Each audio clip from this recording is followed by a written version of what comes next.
One of Onnit's most iconic contributions to the field of unconventional fitness is undoubtedly the steel mace. But this wasn't a new idea. Steel mace training, or Gada training, has been around since the 12th century in Persia, where the Pelwani wrestlers and the warrior elite would train with an oversized, heavy mace to condition the shoulder girdle, work multiplanar strength, and condition themselves and prepare themselves for the conditions they might find on the wrestling mats or on the battlefield. But nowadays, this incredibly versatile piece of equipment is a staple of Onnit training at the Onnit gym and is used to condition athletes from the everyday soccer mom to some of the most elite in the world. And I'm gonna bring forward John Wolf, our Chief Fitness Officer, to explain some of the movements and why the steel mace should be added to your training regimen.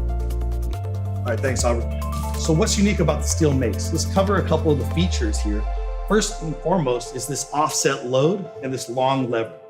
Now, when you're first starting to familiarize yourself with this tool, a lot of times it's nice to use familiar movements when you're using an unfamiliar tool.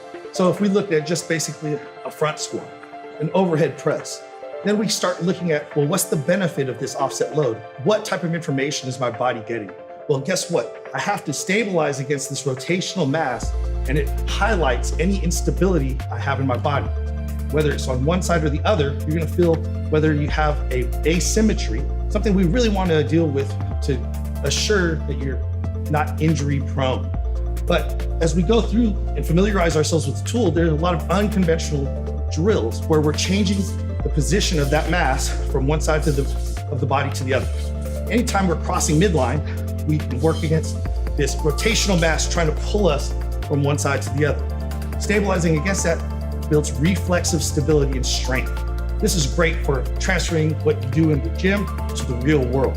And we can also get the lower body into absorbing those forces. Once we get through that, we also start doing things where we cross the body and generate power in something that our steel mace master coach calls a battle lunge. So let's go ahead and cover that really quickly. In this case, we cross the body. We're in a rotated upper body configuration, step back into the lunge and drive out, pushing off that front foot into an uppercut configuration.